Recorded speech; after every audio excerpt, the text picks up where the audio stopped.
Hello, I'm Marie, and today I'm going to tell you about my Civil War nurse impression.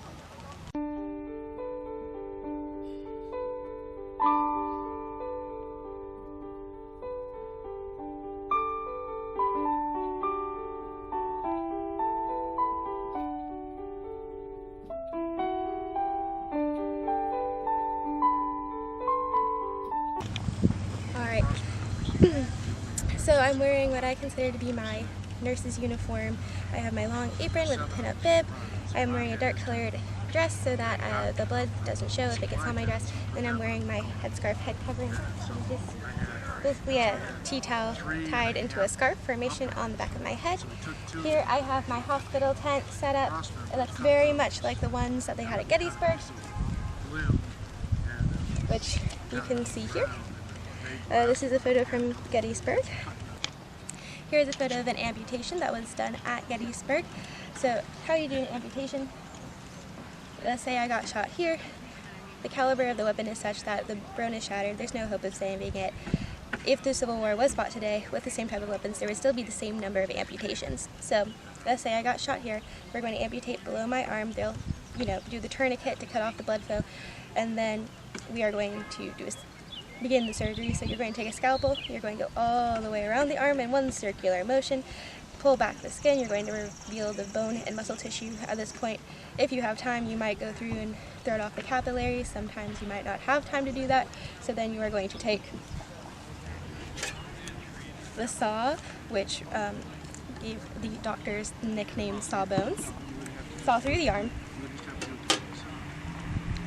and then obviously the limb will have been removed. We're then going to take these things that look a lot like pliers, but they're called bone nippers, and even off the pokey parts of the bone that were left from the edges of the saw, so that you'll make a nice smooth stump.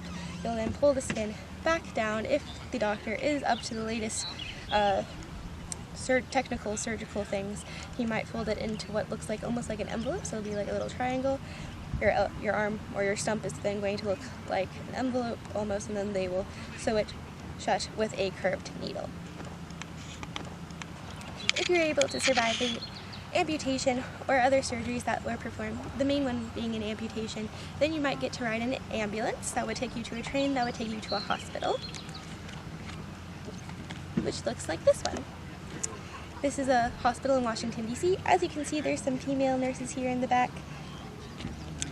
Nurses had a lot of different jobs. A lot of them were basic caregivers for the men. They washed the men, washed their clothes, fed the men, cooked for them, were basic administrators, tried to keep track of all the men, tried to make sure that their families were notified as to where they were, what was happening to them.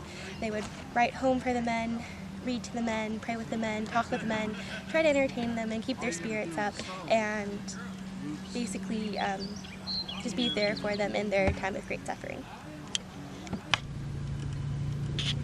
So, the American Civil War was a very important time for nurses in America. Up until this time, nursing had predominantly been a male profession, but at this time when all men were needed for service, a lot of women finally got their chance to become nurses, and with the influence of Florence Nightingale a couple decades earlier in the Crimean War in Britain, it heavily influenced what American female nurses did during the Civil War.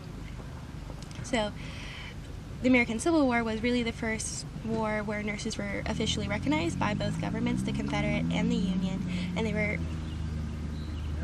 generally paid for their services. Sometimes they were actually given money, sometimes they were given food and room and board and things of that nature. Sometimes they just did it as volunteers out of the goodness of their hearts, because in the North it was very much more well organized, as most things in the North were.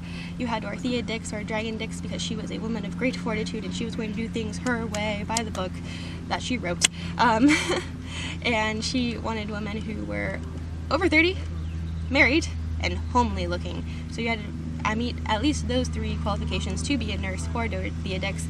I would generally like to think that I would not meet any of those, but who knows? That's out for debate. So at least for two of them. In the Confederacy, nursing was much less organized, and a lot of it was more volunteer-based, at least at the beginning of the war, and then by the end of the war they had kind of come up with some type of system, kind of. But one of the nurses that I looked to is Cummings, who ended up having being in charge of a lot of the nursing operations in Atlanta during the North Georgia campaign where Sherman marched to the sea. And she was originally from Mobile. And from Mobile, she went with her Episcopal church on a mission trip of sorts with a doctor and a surgeon and a priest to the Battle of Shiloh. And that's where she was introduced to the idea of being a Civil War nurse there. She didn't have any formal training or anything of that sort. Where Dorothea Dix's nurses, they might have had a little bit more training. They had to, be accepted by Dorothea Dix and then went through at least some semblance of training, and probably had a little bit more medical knowledge, where Kate Cummings in the Confederacy was just more of a learn as you go, rough and tumble, learn on the job kind of deal. So I have a lot of props that I bring with me. Obviously I have my outfit, which it's not necessarily a prop, but it gets me in the role. Then I have, the hospital tent. I have these cards, which I use when I'm doing school days and talking to school groups, because it gives them something else to look at and something to visualize while I'm speaking. I also like to teach them how to bandage an arm. Here I have my whole box of bandages that I have ripped and rolled that sometimes if it's a smaller group, I'll unroll the bandages and then have them roll them with me. If it's a bigger school group where I'm just talking, then I just have one kid come up and volunteer, and then I'll wrap his arm and say, oh, this is how you would do this. So that's fun. Here I just have my all-purpose basin that catches everything that I need it to catch. Here we have a smuggling petticoat, which is based off an original. And this is when I generally talk about medicines like chloroform and ether and how they were the early version of anesthetics, and how people didn't necessarily always just lie on a table and scream bloody murder while someone sawed off their arm while biting a bullet, because that really didn't happen like you think. If you tried to bite a bullet, you're either going to burst your teeth open or you're going to choke on it and die. So they did have chloroform and ether. Sometimes they did run out, and sometimes you might have to put on your smuggling petticoat, go through the blockade, and get some more. So as you can see, it's just a petticoat. It would go under my skirt, but we're not going to do that right now. And it has pockets, so I would just put it on, get on the train and go through the blockade, get the medicine, put it into my pockets, put my skirt back down over it, and then walk very, very carefully back onto the train, sitting down so I didn't cling or clang or burst open any of the glass bottles, and then ride through the blockade to get medicine back to the men in the Confederacy. Union women really didn't have to smuggle anything. They weren't blockaded. Confederate women had to get crafty. So sometimes if you couldn't smuggle medicine in and you didn't have chloroform, ether, or any type of opioids to stem the pain, because they still thought opioids were fine and not a bad addictive drug, they would just, a doctor would prescribe you opioids, and other things that are now illegal, like cocaine. That was in Diet Coke for a really long, well, not Diet Coke, but Coca-Cola for a very long time. And they were like, it's fine. But now we're like, maybe not. So sometimes you would go back to natural remedies. Like in my hand here, I have mustard seeds. And if mustard seeds, when ground up and mixed with lard and some water and some starch and some other good ingredients, you can go see my video about how to make mustard plaster. You could then put it into a paste and then put it on any type of inflamed joints. So if you had a sprain, or if you had like a kind of a wound that was getting like infected-ish kind of deal, and you wanted like the swelling to go down, you could put it on the wound and hopefully that would help. So if you didn't have any type of official medicines, we'll say, you could then start going back to the natural medicines that you could kind of grow in your garden and see if that could help as well. So I like to talk about, when I do my nurse impression and talk to school groups, I also like to talk about two very influential, important women who were part of the, they weren't necessarily nurses, well, one of them wasn't, we'll get to who they are in a second, but they were incredibly influential, not just during the Civil War, but the time period in general.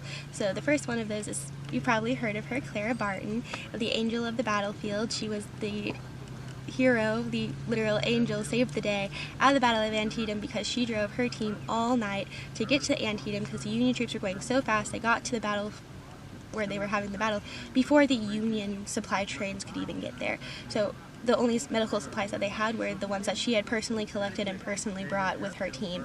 At the Battle of Antietam, she gave doctors light so that they could then perform into the evening, because it was the bloodiest day in American history, still is. So doctors were performing operations through the night. She was also there, and she, brought bandages and any type of other food and medical supplies that you could think of, she had with her and brought. She was also going around, and she gave water to the men on the field. Usually women were generally back a couple miles from the intense fighting, kind of with the support staff, if you will, of the army. They didn't want women on the front lines. Of course, some women disguised themselves as men and went into the fighting, but women in their own identity as women were not necessarily supposed to be at the battlefront. But Clara Barton, either she had wandered towards the battlefront or the battle had wandered close to her, because as she was bending down to give a man a drink of water, a bullet pierced her sleeve, and she felt a tug at her sleeve, and she looked down and there was a hole in it, and then she looked at the man who she was about to give water to, and he was dead. And she said that she never did mend that hole because of that experience. She wanted to keep with her to remind her of that man's sacrifice and how what she was doing was dangerous, and reminding her of her own mortality and things of that nature. But then she went on the rest of the day, still took care of the men, found a cabin, started to make some food for them and serve them as best as she could, make them comfortable. And then she ended up getting sick and went back to Washington, D.C. In D.C., she recuperated, went back out, started gathering more supplies and doing more that she could for the Union war effort, and ended up at battles like Franklin and Second Manassas and some of the bigger ones of that, like that. The other woman is Dr. Mary Walker, and she was the Union's first female surgeon. She was there performing surgery. A lot of times women, they just had more roles of caregivers and administrators in the hospital as nurses. They didn't necessarily help in surgery all the time, or as much as we think of like nurses helping in surgery today.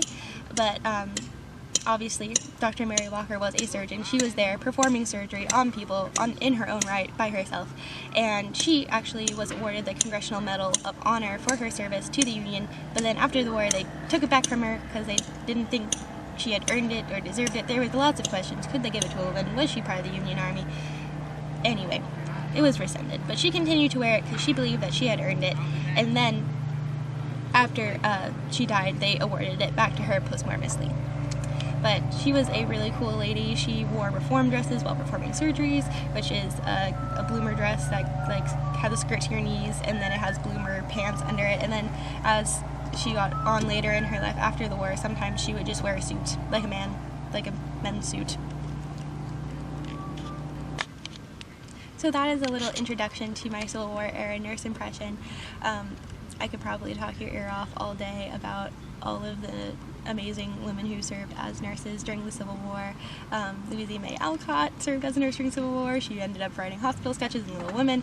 I could go on and on and on. And so a lot of the time interpretation, I stand here and I do things that a nurse probably would have done. So I have like my writing desk, and I write, and I have a little log of all the men that I've treated on the battlefield, which hopefully you'll see in the Civil War era camp life video that I'm also going to make.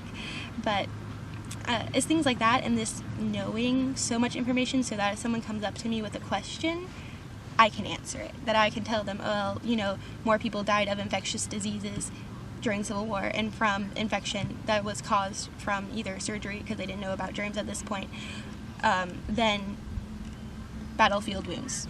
More people died off the battlefield than on the battlefield during the Civil War. So just knowing things like that, just having all of that research behind me that I can then stand on and feel confident and really try to live in the moment, which I can't exactly show on a video, unless it's just a video of the reenactment, which you can then see in the Camp Life video.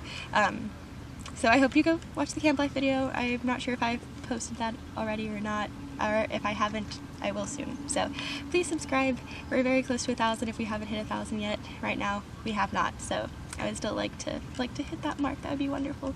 But yes, I hope you have enjoyed this video, enjoyed learning about Civil War nurses, and are excited about more Resaca videos, because I love Resaca.